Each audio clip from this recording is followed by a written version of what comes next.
Financing is the F word everybody loves to hate, but it is the most important tool in your toolbox. All right, what's going on, everybody? Welcome back to the Fitz and Franson show. I'm Fitz. And I'm Franson. And today we have royalty in the building. That's right. We're joined by the one and only Jen Hatcher, the queen of financing. Jen, welcome to the show. Thank you for having me. I am elated to be here. Yeah. And this is great, Jen, to have you on. Fitz and you go way back, but this is my first time connecting with you. But we do share a lot of mutual clients, I would say. So you and Justin, your guys' names definitely come up in my circle as well. So being connected to One in Fund, which is now One Click. On that platform, we're talking to our dealers about what you guys are doing as far as changing how contractors sell, estimate, and fund projects. So for those who don't know yet, why don't you give them a quick overview of what you guys are doing? For sure. Thank you. So One Click Contractor last year merged with One in Fund. I am one of the co-founders of One in Fund, which I co-founded with my husband, Justin Hatcher, who was Brian Gottlieb's finance manager at Tunderland. Everybody gets excited when they hear that. So, I'm throwing that out there. And then we had a third partner we co-founded it with, and we co-founded One in Fund with the pure intention of building something different. And we wanted to build a platform that solved for the pain points while your reps are sitting in the home at the kitchen table. And there wasn't anything that existed. So that was our pure mission when we went into building One in Fund. We worked really, really hard at it. I couldn't be prouder of our proprietary patent pending platform and the multitude of lenders on there and how we continue to strive and deliver data points and sales support that nobody else can offer. So One Click Contractor partnered with One in Fund, and today we call it One Look Financing. It's an awesome platform, and it's been a cool journey to watch for you guys. I've been there from early on with Jen and Justin, and what you guys have been able to build has been a lot of fun to watch. There's no doubt. So, Jen, we'll maybe dive in kind of quickly to the, I guess, X's and O's of what you guys do and what you look at. So, looking at, I guess, what we'll call the 600-pound gorilla that's kind of growing in the industry, or at least in the corner of the room of the industry right now. You see across the industry at the moment, material costs are going up for everybody, and leads are getting more expensive, and contractors are continually dealing with that price objection, bug that we all have. And maybe homeowners a little more skittish than ever at the moment, right? Yes. How do you guys help or, suggest they navigate those sales conversations and kind of that environment? Ooh, okay. I love this, and I could spend an hour on it. So I'm going to try real hard to shorten it up.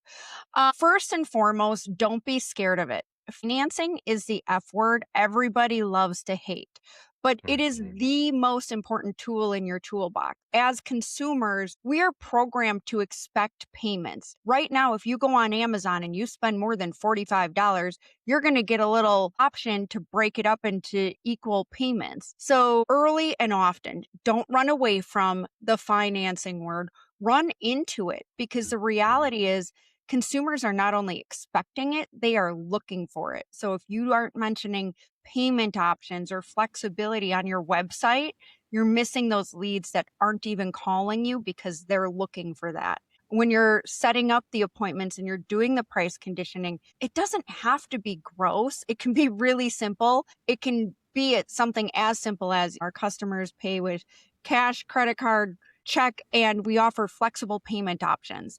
And just leave it at that and drop the seed. The other thing I would say right away is a lot of people will still lead with like that big number. And that number, whatever the project amount is always more than Mr. and Mrs. Jones think it's going to be, even with your price conditioning. Offer it in a range or a ballpark. Something that's in a range of $200 to $300 a month sounds a lot more palatable than something that they're trying to figure out how to pay $26K for today. And I'm using completely arbitrary numbers there, but you get the example of what I'm saying. Yeah, and this is really interesting. I run a marketing agency over here at Powerful, and I talk to a lot of dealers. And like Fitz mentioned earlier, costs are going up, cost of marketing is Yes. going up. I'm having conversations with dealers that are saying we feel like we have to apologize for our prices. And, working with Fitz is funny. He'll be like, oh, my blood is just boiling. I'm ready to lose it on some of these guys. And then, connecting with organizations like yours, that you guys are really preaching the opposite. Don't make apologies. Do So there's not make real, apologies. Yeah, no, yeah. do not make apologies. Half of our partners or more need to raise their prices. Yeah. It's Yeah. not less. It's making it easy and making it affordable. And Jay, I'm so sorry. Like I said, I'm so passionate about this. I probably will interrupt you more than once. Yeah. No, I love it. Fitz and I are pretty monotone and sometimes kind of boring, so we appreciate the energy that's added to the show. But yeah, there's so much opportunity to lean into financing and with you, Fitz, and people speaking into the industry and telling them reframe the conversation. Do you see financing maybe kind of as the, I don't know, ultimate antidote to price objections? It can be, again, if it's done well. And I Sure. say it can be because sometimes people will use it to save the sale, right? You get all the Mm, way to the end. sure. And then again, Mr. and Mrs. Jones see that price tag and they're like, oh, I wasn't expecting that. Oh, this time of year we hear, I'm going to wait for my taxes or, Yeah. something along that nature. We need to think about it. We need to talk here. We need to figure out, like, you start to hear all these objections that ultimately come back to money, but they don't necessarily Hmm. say money. So it Okay. can be the antidote. And Fitz is absolutely gold star, A plus in this. I have no problem making him blush and embarrassing him because best practice in the industry for financing is that north of 70% of your jobs are finance. And Yeah. the big companies that do it really, really well and are growing exponentially year over year, they're like 85% finance. So you Wow. really just have to embed it in your Hmm. sales process and make it normal. And again, Fitz is absolutely amazing at that. We saw the transformation that happened in the organization he was leading the sales on when Hmm. that happened. And as passionate as I am about it, Fitz has done it with his sales team. So, it one of the things that I've gotten from my customers when I bring up financing to them is they're afraid because a lot of them are misinformed on it. That a lot of them will come back to me and say, "Well, this is going to eat away at my margins, so I don't want to do it." So what you're saying, and correct me if I'm wrong, but you're saying this is a way to maybe protect the margins. It's not only a way, so two things. Number one, you need to build the cost of financing into your margins. If you do not know how to do that, call us and our Mhm. team will take you through it. We go through this a lot, right? So it's a cost of doing business, much like marketing, much Yeah. like, equipment and whatever else. It's a cost of doing business. You need to build it into your margins so that you're not scared of it. Number one. Hmm. Number two, yes, it can protect your margins because here's the thing. Those leads that are getting more and more expensive, your goal is to capture as many of them as possible. And making it easy to buy, aka leveraging one look financing, Hmm. helps you capture more leads and capture more sales from that money you're already sinking in. So it actually can protect your margins versus eat into it. It's all about setting it up and again, making it part of your sales process. I couldn't agree more, and I appreciate the kind words, obviously, but it's about becoming more efficient and Yes. helping a homeowner here. And I think that at the end of the day is one of the biggest things that contractors and those that maybe don't understand this need to understand. Jay, probably all too well. You hear me talk about this probably too often at this point, which is why the eye roll happens pretty significantly, Jen, from Yeah. from Jay at this Yeah. point.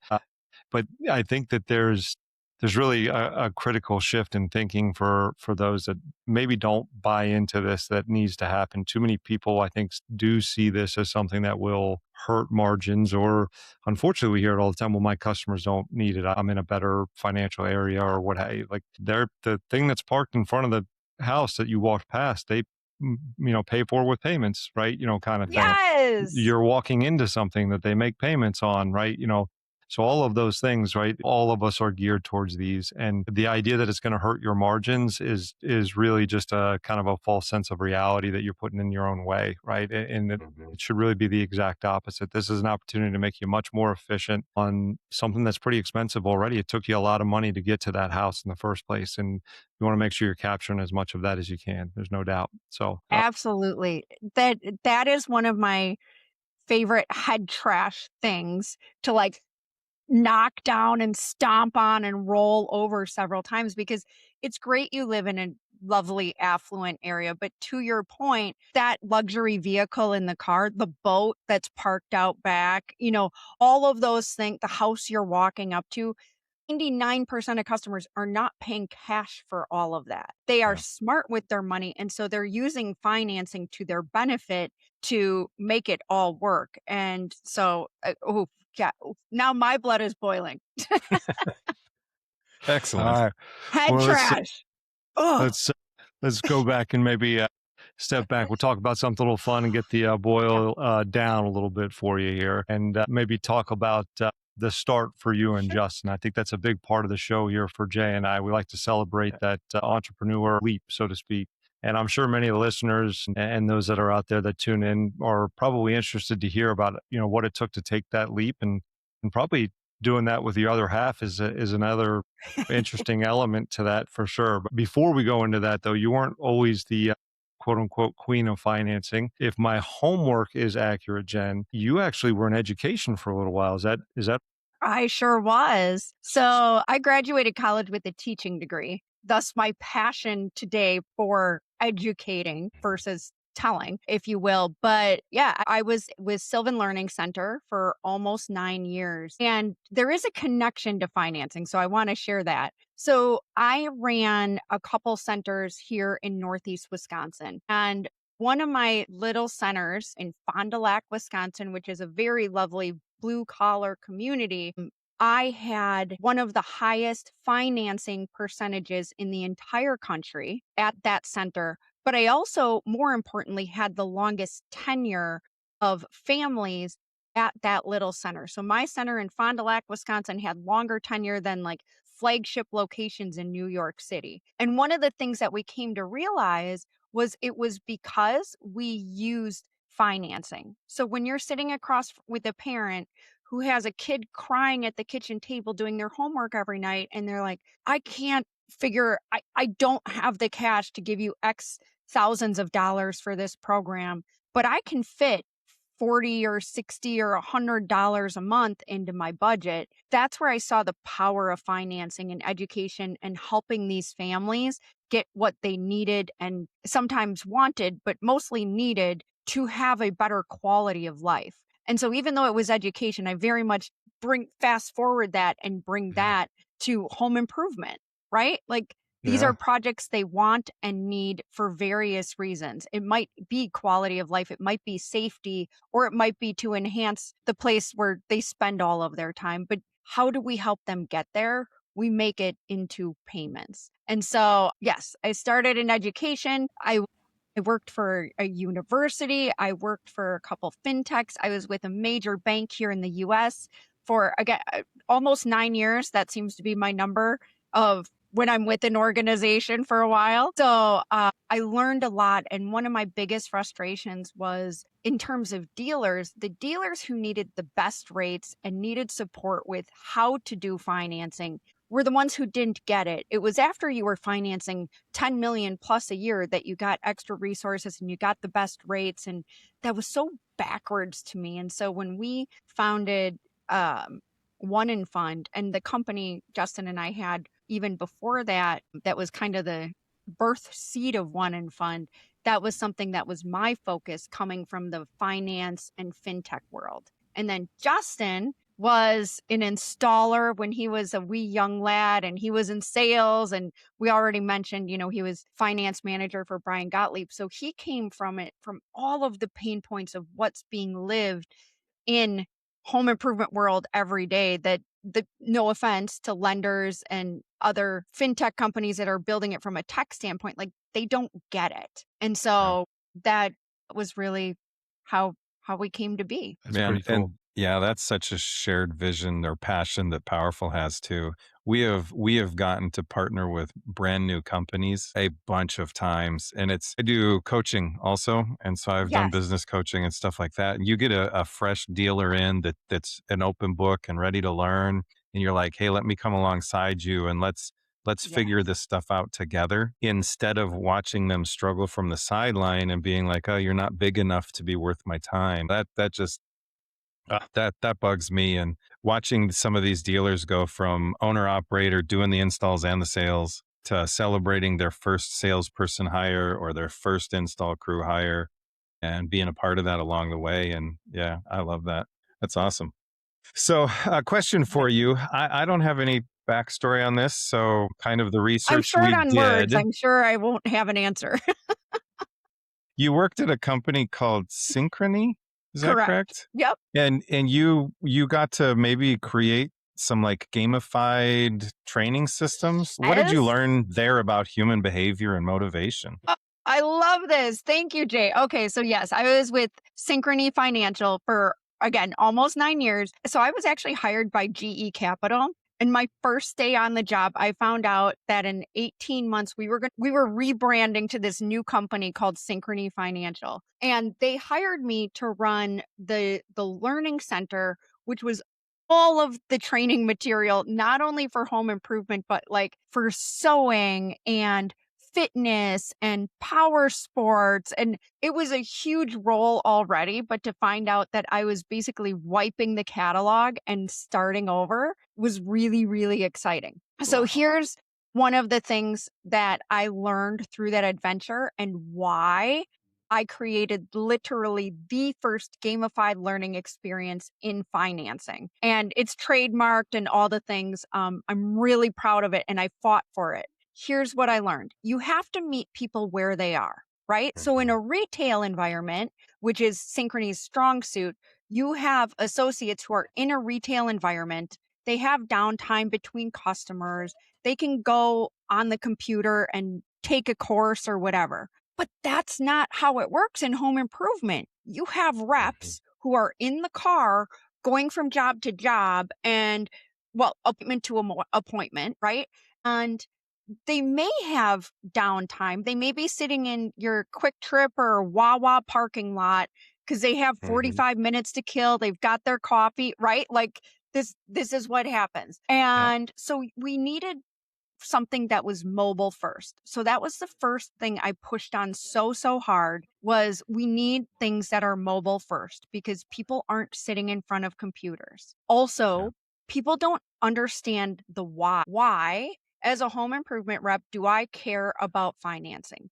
You care about Mhm. financing because you are commission based. And when you close more sales, your wife is happier. Again, I Yeah. used to be this wife when Justin was in sales and it was a slow month and or a slow couple months because it's the frozen 90 and like you know where I'm going there is going to get real tight. Like that is stressful on Uh-huh. families, right? Oh, It's yep. real stressful. And so how do we help people understand why financing is important and you don't need to be scared of it? And how do we Mhm. meet them where they are? So that's really where I pushed mobile first and where I pushed real hard to create the first gamified learning experience, which was it was called Synchrony Sling, and we slung gold coins, and I had so much fun building it. The next one I was building when I left was a carnival game that was super cool. You went into all different tents and got prizes, but it was like Angry Birds. You got to fling these gold coins and you got to learn about why financing mattered and, things that are important, like fair lending. You have to offer the Mhm. same things to every person. Yeah. I was, I loved that. Yeah. That That's sounds awesome. fun. Yeah, Jay, I think, I know Jen and the rest of the team over there at One Click really, really well. And I think it's truly what I think sets them apart is that, at their core, they are educators, right? And they are educators who have lived it and have walked it and talked it and done it. So they know how to teach, they know how to educate, and then they also know the environment in which you need to be educated in the tools and resources and how's best to do that education. And I think what's really cool is that when you're working with them, you're working with like one of those teachers that you kind of look back on from your childhood that you remember fondly, that they were Mhm. truly invested in your success, right? And that one more job, like Jen's talking about, that mattered to your family coming home, that kind of thing. That's what matters to them, right? Is how do they get the rep one more job? Like they are invested in the company that they work with, but there are people on their teams, and I know, so, I'm going to shout out Bill, who's a good friend of mine that works with them. I'm holding my tongue because I want to give Bill a shout out too. Bill's like the sales manager whisperer. He is so amazing. We love Bill. Shout out, Bill's Bill. Yeah, Bill's a great guy. But Bill's going to get on the phone with one of your sales reps, right, and talk them through something at a certain point in time, right? And it's because Bill is a sales manager, but also a sales rep at heart, right? Like that's the Yes. type of people that they are. And again, he likes talking it and walking it, and he did it himself, so he's been there, he's done that, and he's invested in that success. And that one more deal matters to him the way it mattered to that guy in the field that day too. So again, like I said, you guys were all born in that home remodeling world. And I think that's what makes you guys unique for sure. So let's actually, if we could maybe dive a little bit more into that, talk about that Tunderland connection, because most people in our world are definitely familiar with that Tunderland story, but maybe they're not aware of like that total connection. I know you've dove into that here a little bit. How do you think, I guess, that perspective directly, I guess, shapes or shapes the direction or the decision making you guys have with One Click? Ooh, I love that. Okay, so first and foremost, Brian Gottlieb, if you have never had a chance to see him or hear him, go YouTube something, like search him. He is absolutely an incredible human being, and he finds joy in pouring education and energy into those. He will answer the phone almost 24 hours a day, much like Justin. I think they both need to work on their boundaries, but we'll set that over here. But genuinely an amazing human being. So Brian is not only a friend, but he has been a mentor throughout this entire process. When Justin had this vision of One and Fund, the first person he called was Brian Gottlieb, and Brian sold Tundraland. So there is a very direct connection there. But also, yeah, we probably should call out, obviously, Justin was Brian's finance manager through COVID. So when Justin joined Tundraland, they were doing about 25 mil a year. And again, Justin has a unique background that he has finance in his background, but he also has the sales and rep experience in his background. And so he worked very, very, very closely with the sales managers and with the sales team. And together through COVID and everything else, when Brian sold, they were, I think, about 125 mil a year. So that was a really big growth trajectory that they worked on together. Well, as it turns out, Joseph Moran, who's our chief revenue officer leading our sales team, came over to One and Fun because he saw the vision, and he is one of our OGs on the team. I literally trust Joe with my children. If I needed to go away, we're good. Like I trust him with One and Fun For the as my record, baby. is Joe available to watch kids? Because I Yeah. have a He is 7-year-old. not available to watch kids. We've got him really, really busy Okay, here okay. at One Click. But the point is that I trust him to do so. And then, and then we also got Bill Moran, and we also got Jesse Mack, who ran the call center. And so we do have deep Tundraland roots within our own company because, again, we want to be that partner that really understands what you are going through as a dealer. And I Mhm. think it also helped us with our culture. So Tundraland has Tundra Fam, which is such a beautiful, deep culture of supporting each other. And like we can disagree, and that's okay, but we're going to find a path forward together. And so I think it really helped build our early team that way as well. So Tundraland is deeply woven within our culture one way or another. Yeah. So that's awesome. And I like that you just talked about this is me being a coach, and the bigger win there, it sounds like, was the culture that you learned at Tundraland and then you brought with you to your organization. And it sounds like you were even like way ahead of the game because you got to bring the right people and put them on in the right spots on your bus right away. Yes. Something else that we did early, which you may talk about with some of your partners, Jay, is when we founded One in Fund, we started using EOS instantaneously. And Mhm. I was at a previous organization where everybody was rowing in different directions. Department heads couldn't agree. What's the priority? Like, it was minutia, right? Like it was just mud, tires spinning in the mud. Like we weren't moving anywhere. But when we brought EOS in, it really aligned everybody. And so when we founded One in Fund, I was very insistent, as I can be, with Justin and Rob that we need to implement this right away because we have aggressive plans and we Yeah. need everybody rowing in the same direction. So Mhm. I do believe that helped us as an organization get really good footing and be able to continue good culture and all of those pieces. Yeah, the systems that come underneath the great people and support them is so Yes. important. I always laugh when I talk to dealers before we onboard them, and I'm like, "Cool, what CRM do you use?" And they're like, "Sorry, What? CRM?" Yeah. Yeah, and I'm like, "Oh no, this is Okay, going to be a we're longer starting conversation. here. Meet them where they're at, like you said." Aw, meet them where And you're they're like, at. "Okay, yeah, Yep. let's talk. Do you have Google Sheets? Great. That at least you have Google Sheets. Let's go from there." I've been around Fitz long enough, and so let's see if he's actually a good trainer or not, right? Oop. If it says he's taught me, Jen, One Look is a multi-lender platform, which is a huge differentiator, maybe.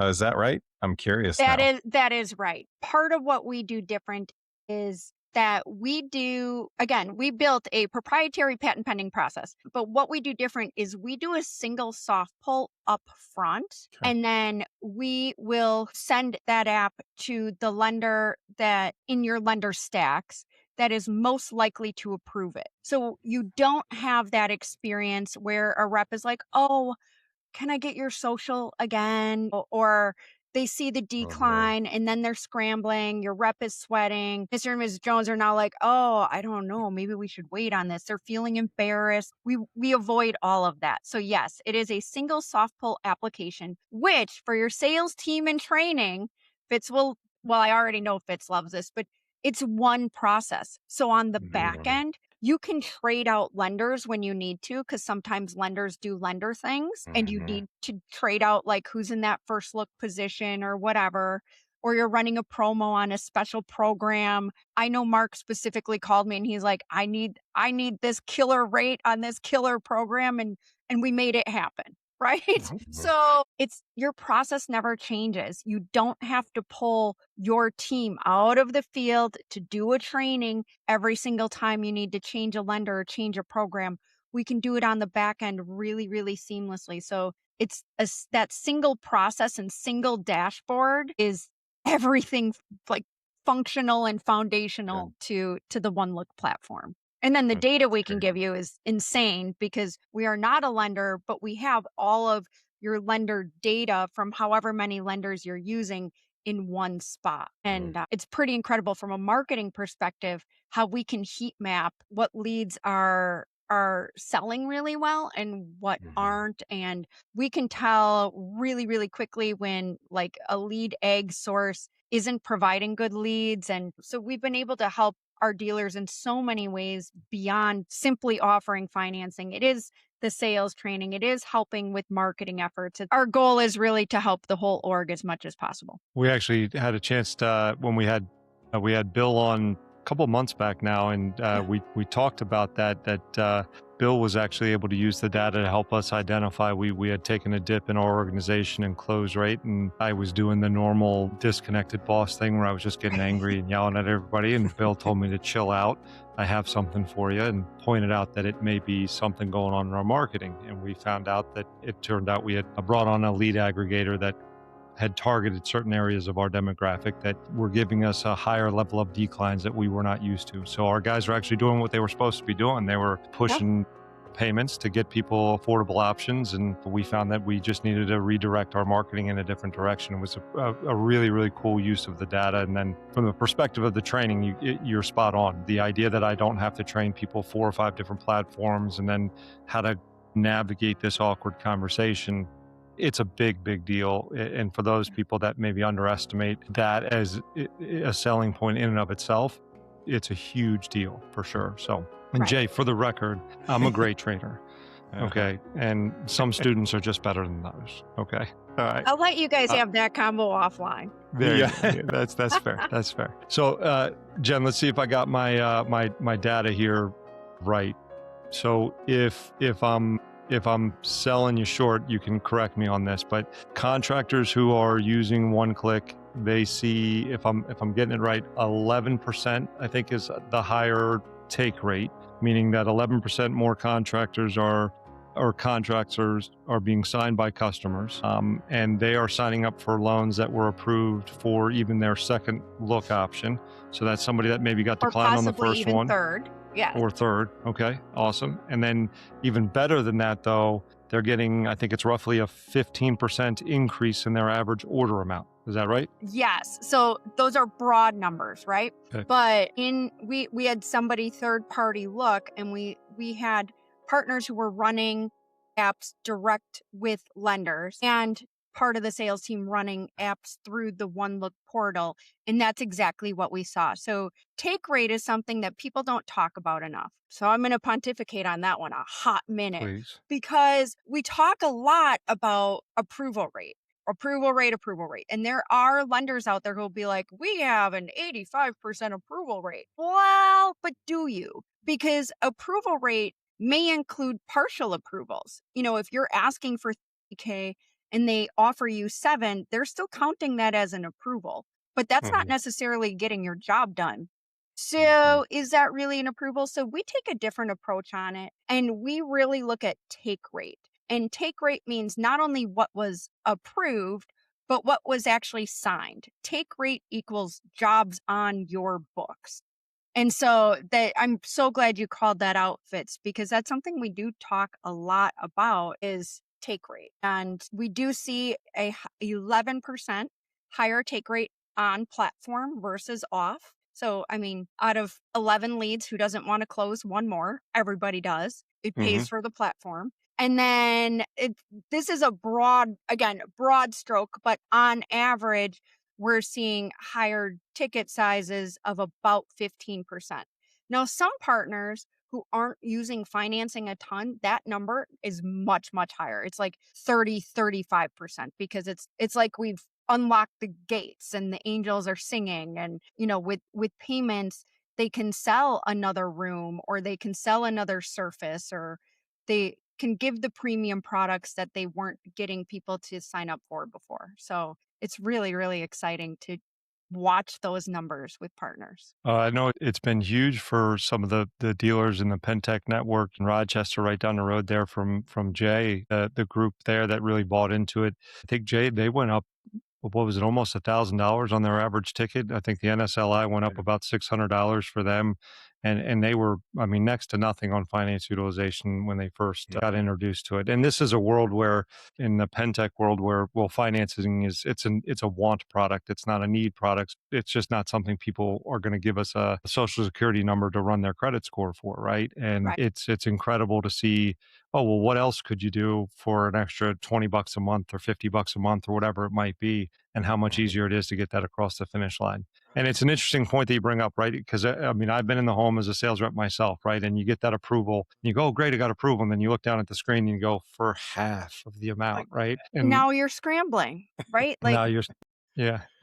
And I think that is, so that, I mean, that was my next question, is kind of looking at it and saying, okay, if we're looking at the power of the platform, is it based in showing multiple options here? Is that where we're seeing that take rate jumping up, is being the fact that I'm not having to have that awkward conversation. I'm being able to show, hey, great news, I was able to get you approved for the full amount. Maybe it's a different program. How does that conversation, or how are you guys coaching them to have that conversation? yeah. So, and again, Bill would answer this much better than me, because I'm not talking about this day in and day out. So, shame on me if I don't say what Bill would say. But we really coach and work towards talking about the payment range versus the exact program, right? So, a long time ago, when financing was shiny and new in home improvement, which was a really long time ago, it was very common to be like,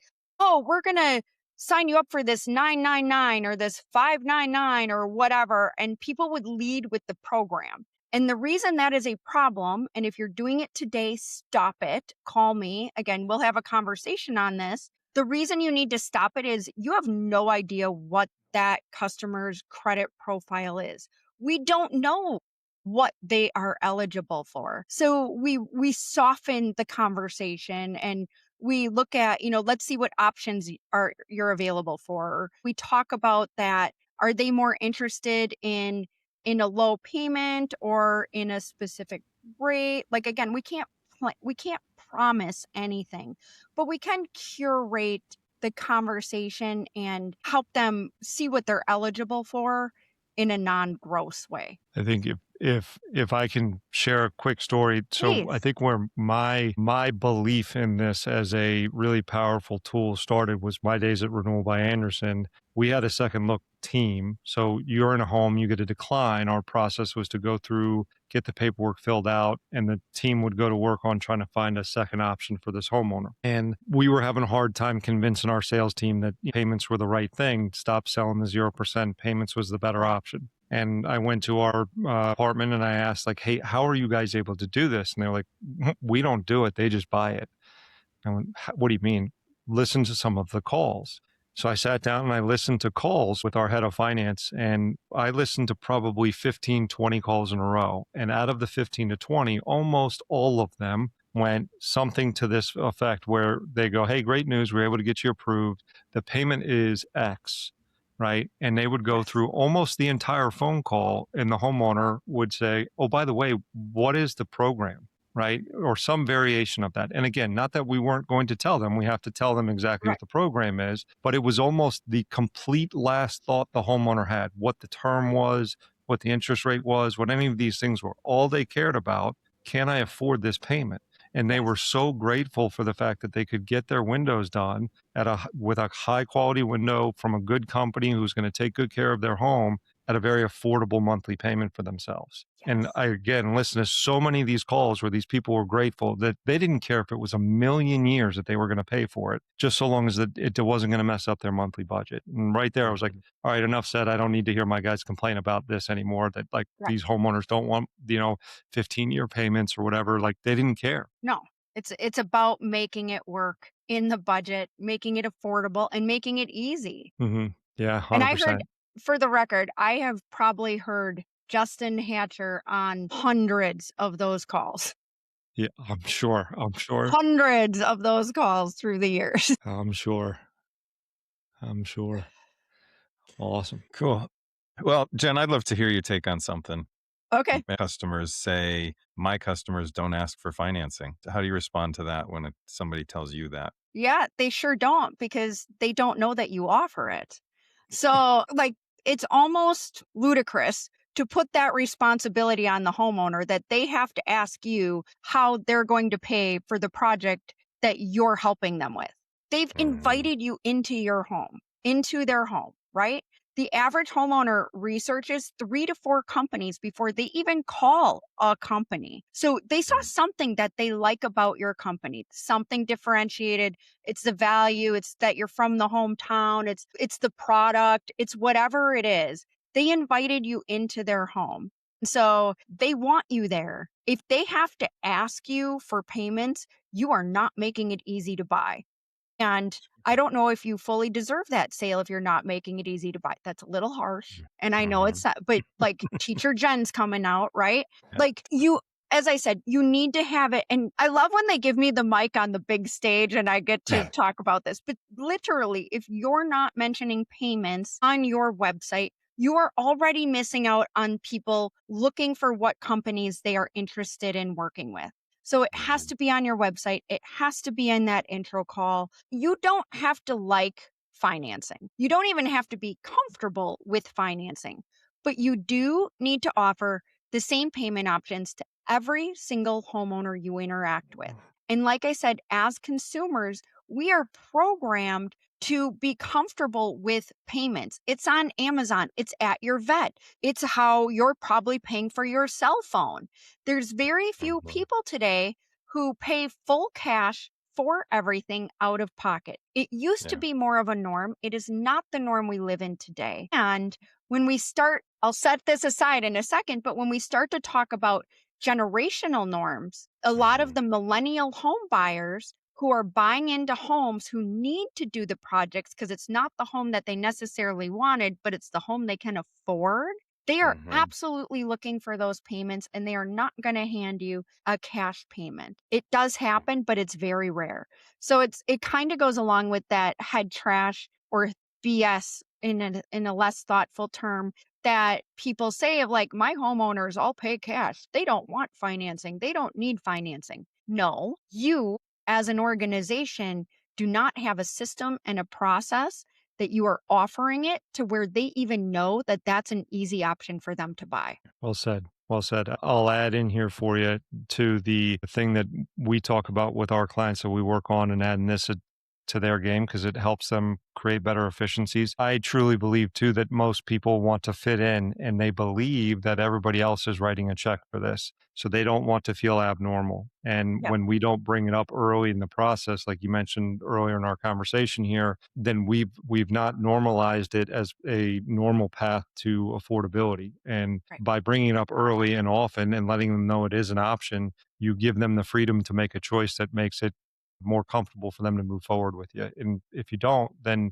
you force them to tell you that they are an outlier that can't afford your product and your project. They're not going to do that, right? So you've forced them to tell you no, and Right. that's a tough place to be. So That is a you know, tough place to be. One of the other things that we found, and I'm sure you have both experienced this, is sometimes reps are uncomfortable with talking about financing because they haven't used it a lot themselves yet in their lives and or they are uncomfortable with the price of what they're selling. They would never personally pay that. And so the fact that like we're talking about payments with it and I wouldn't pay that, like that again, that head trash Mhm. definitely does come out, but you don't necessarily get that on first swipe, right? There's a lot of coaching and a lot of one-on-ones that typically uncover that, but that happens too is people haven't used it a lot in their lives yet or they don't see how they use it, that truck payment, that's a payment. It's helping them connect the dots. use a phrase my old man used to use for us growing up. Toughen up, buttercup, right? You just got to get over it and talk about it, right? Because that's the only way Right. to get Right. comfortable with it. So, all right, let's shift gears here a little bit and Sure. maybe talk about something outside of the world of finance. You're a host on a podcast, Sure the am. Conscious Creator Community, and Yes. it's about neuroscience and mindset, personal growth. Some of Jay and I's favorite things to talk about as well. How does Yeah. that? How does that inner work connect to your success as an entrepreneur and a leader? Yeah. Ooh. Ooh. Okay. So mindset is everything, right? And we do all have our own limitations and blockages that we either choose to ignore or we choose to work through. We often talk about on the Conscious Creator how healing and mindset are like layers of an onion, right? Like you don't open up the book one day and you read page 1 and now you're done and you're expert at it. Like mindset is a lot like that. It's a practice. It takes Mhm. effort. And so the Conscious Creator Community podcast, I actually co-host with Brianna Hetherington, who is an exceptional coach and consultant also in the industry.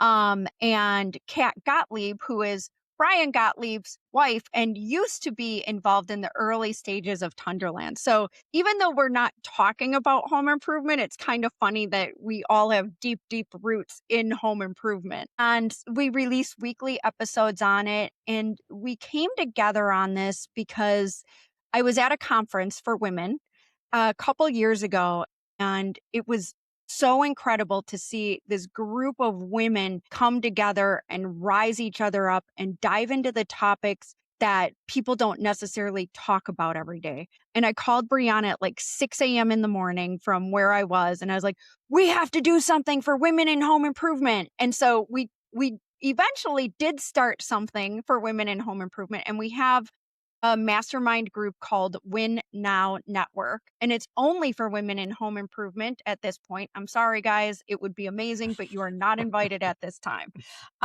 So we did do that, but we saw a broader need as we started recording these episodes of what we're talking about mindset and neuroscience and growth and healing. It's not just for people that are in a specific area. It is for all genders. It is absolutely for people in any stage of life. And so the conscious creator community was born, and the podcasts are as therapeutic for me in doing the research and making them as I hope they are for the people that we want to share some of the raw, gritty stuff that, again, it's important to talk about, but we don't necessarily talk about it every day. Yeah. Huge fan of this stuff. I agree. I was just meeting with someone earlier today about this, and we were going over how thoughts come before feelings. They were dealing with an issue, and I said, well, tell me the thoughts, because they were like, I'm so frustrated today. Tell me the thoughts. Yeah. And then the question that always stumps people is, well, what if you had a different thought? What do you mean a different thought? Yeah. Well, reframe it. Give me a different thought. And then they're like, oh, I have a different emotion tied to that. Let's reframe it. So I love this stuff. I'm such a fan. So for business owners out there listening who feel like they're probably perpetually running on a hamster wheel, what's one practice or mind shift from your own personal development that's maybe had the biggest impact on you? Yeah, I hated this at first. Let me preface this statement with that, because if it's not evident, I'm a slight A-type personality. I will run through walls. I will get it done. Like I am a powerful, powerful being. So it came to me in a dream, actually. And one of our partners at an RBA was saying this to me in a dream, which was so weird. And it was, again, so annoying, but it was important. And I got the message. I heard the lesson. And it was, you need to slow down to speed up. And since I had that dream a couple years ago, I see how that plays over and over. So sometimes as entrepreneurs and business owners, we are going a million miles an hour. There is always more to get done than we can possibly get done in a day. We're burning the candle at both ends. We are trying to serve all of these audiences, including our families and including ourselves. And typically ourselves take the last back seat that there is, right? And it can lead to burnout. And sometimes we're trying to do so much at once that we're not being strategic. And so the phrase, you need to slow down to speed up, is sometimes we need to take a step back, and we need to not do so many things at once so that we can do the things that we are doing better. And for you A-type personalities, I know you will also hate hearing that, but I can tell you from living it, I've seen how that plays out. And so sometimes we need to slow down to speed up. One way that plays out in my life is I listen to my body a lot more. You know, when you're in your 20s and even up to probably your mid 30s, maybe late 30s, like you can grind so hard. But once you start to get past that stage, you can grind as hard, but you are going to feel it a lot more. And so now I will carve out quiet time for myself where I don't have to talk to anybody and I don't have to do anything, because I need that recharge time to be able to deliver better for everybody in my world. I love it. That's awesome stuff. Jay, for me, it was when I realized I had to start doing that when I started making the sounds when I was getting up and down off of the couch, right? Like the old man, just I was like, where did that come from, right? That's awesome advice, Jen. I like that one. That's a good one, and I think all of us in this world probably need to hear that pretty often. We end up filling the plate up a little too much, and before we know it, it's overflowing for sure. Okay, so as we start to maybe wrap up today, some tactical stuff that we can provide the listeners here. So for those that are listening that might be struggling a little bit right now with those price objections or the nervous homeowners, what are maybe 2 to 3 practical steps that they could take or should be taking to integrate financing into their sales process? Well, you said the first one right there. Do you have a sales process? Do you have financing as part of your sales process, right? Like that's step 1 and 2. If you don't, I'm sure any of us here on the call would love to talk about that. The third part I would say is if you're using any AI software, whether it be Rilla or Ciro or there's other ones out there. We're Switzerland. We play nice with everybody. Do you have any KPIs on offering financing? Is that any of your triggers that you're looking for or listening for in those sales conversations? So I think those are three really like low hanging fruit things. Number one, we need a sales process. Number two, we need to have financing as part of our sales process. And number three, we need to measure KPIs against it so that, again, we can get efficiency and consistency across the team. Normalize financing. That's my biggest takeaway. If you are not working with multiple lenders, or you are working with multiple lenders and you're dealing with the multiple logins and multiple processes and things like that, you need to talk to One Look. Period. That's not me being a prideful mommy of this amazing thing that we built. It's me saying, here's a solution. Your competition is likely using a better solution than you. So call the solution and make your life easier. And then the last one is, I mentioned it before, but it so often gets missed. So I'm going to say it again. Fair lending states that we offer the same options to every single homeowner. So if you offer payments or affordability, Fitz used the phrase path to affordability.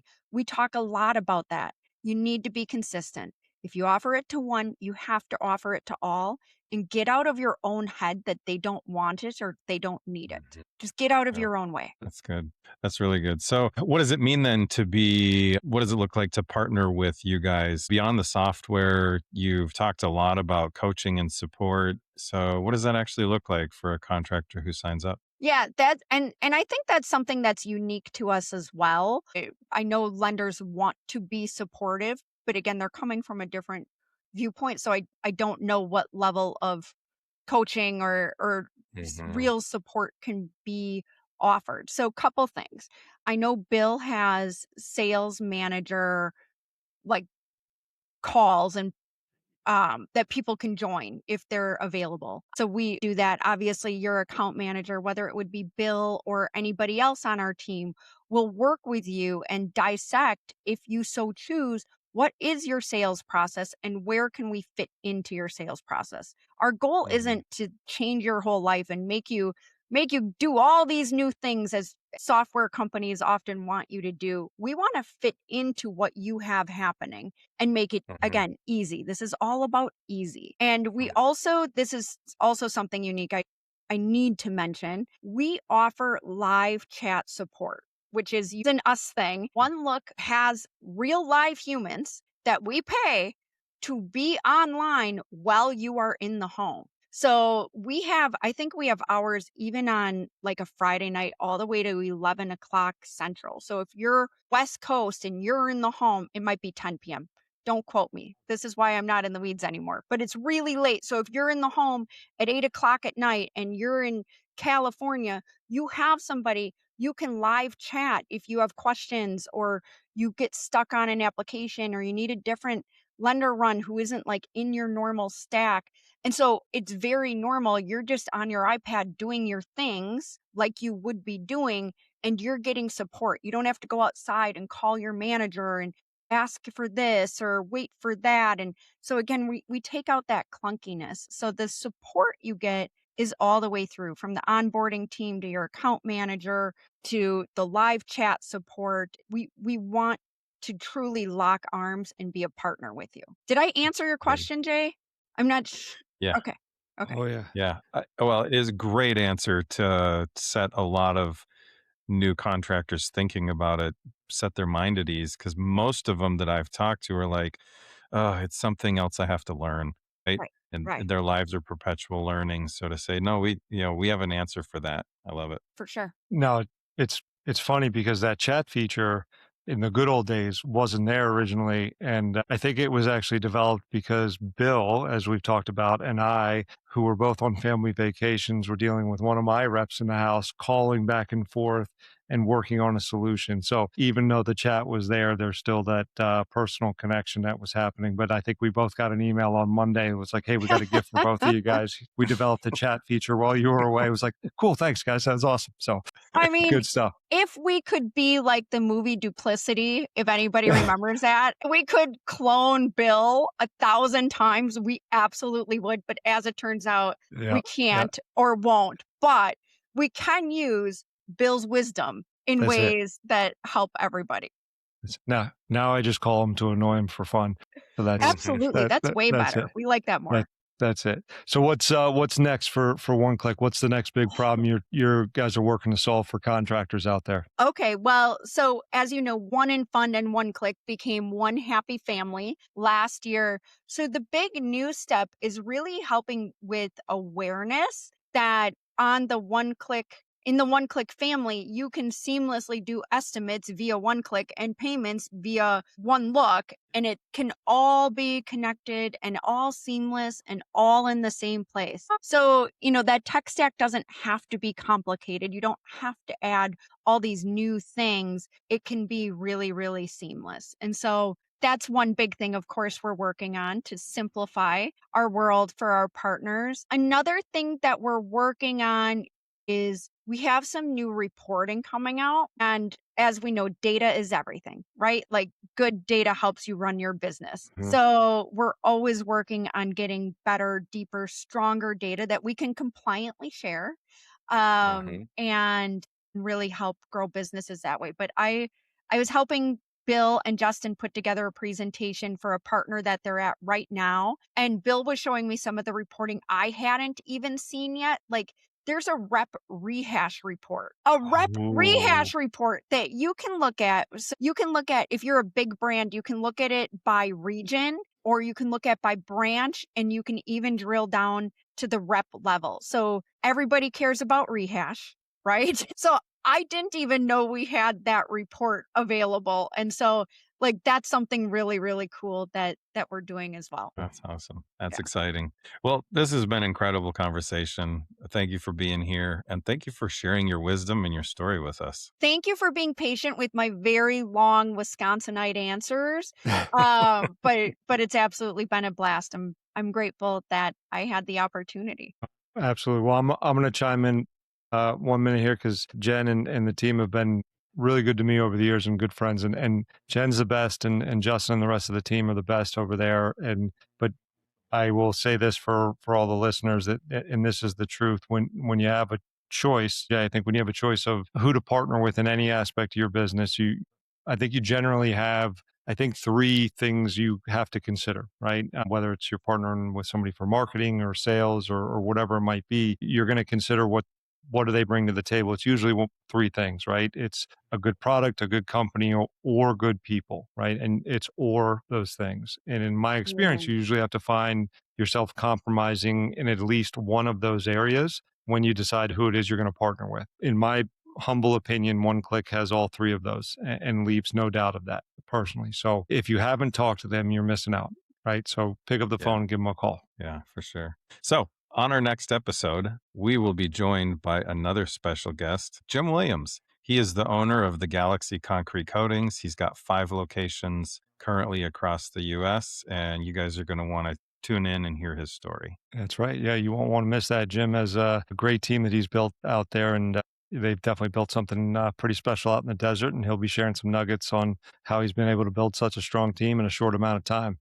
Jen, any final words for the audience? One final word, because you gave me the option. The one final word I have for this industry is, as you're growing, confidence and ego are 2 different things. So there is a lot of ego in home improvement. Lead with confidence. Confidence means you can do really, really wonderful things, but that you're always open to learning and growing. And ego says, I have all the answers. Don't be that person. So just stay curious, stay open, and be confident. Like, yes, you're amazing.